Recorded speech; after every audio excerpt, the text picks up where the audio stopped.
Ici, on rentre dans la cuisine de production. Bienvenue chez Robert-Alexis Traiteur. En fait, on a 2 cuisines. Ici, on avait le département des cocktails et bouchées. Évidemment, là, en ce moment, c'est vide. Les carnets de commandes sont anémiques, la majorité des employés licenciés. Le traiteur s'est lancé dans les plats surgelés pour survivre. On est loin de notre chiffre d'affaires habituel et de nos activités habituelles. Il faudrait qu'on vende des milliers, des dizaines de milliers de plats en prêt-à-manger pour combler des événements de 1000, 1500 personnes. Là. Oui, bonjour. Steve Côté est planificateur d'événements. Il a fallu se revirer de bord puis trouver des solutions.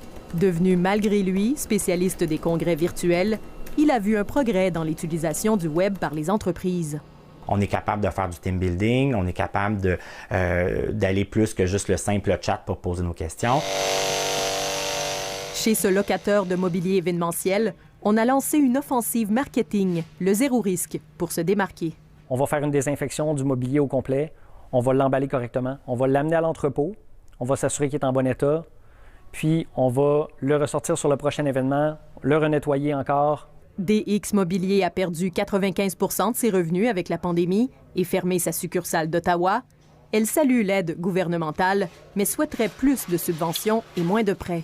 On va se ramasser avec des entreprises, des fournisseurs qui sont endettés par-dessus la tête, qui vont avoir de la misère à sortir du lot. Mais tout n'est pas noir. Noël s'en vient. Les parties de bureau seront virtuelles. Que ce soit des spectacles, que ce soit des quiz qui est fait là, sur les différentes plateformes. On a vu des photobooths, on voit des DJ live où on peut, par les chats, faire des demandes spéciales. On a pensé à 3 menus. Donc, chaque client, chaque convive du party virtuel pourrait manger leur repas chacun à la maison. Des repas individuels livrés en même temps à 200, 400 personnes. Un défi que l'entreprise ne pensait jamais avoir à relever. Ici Marie-Josée Paquette-Comeau, Radio-Canada, Montréal.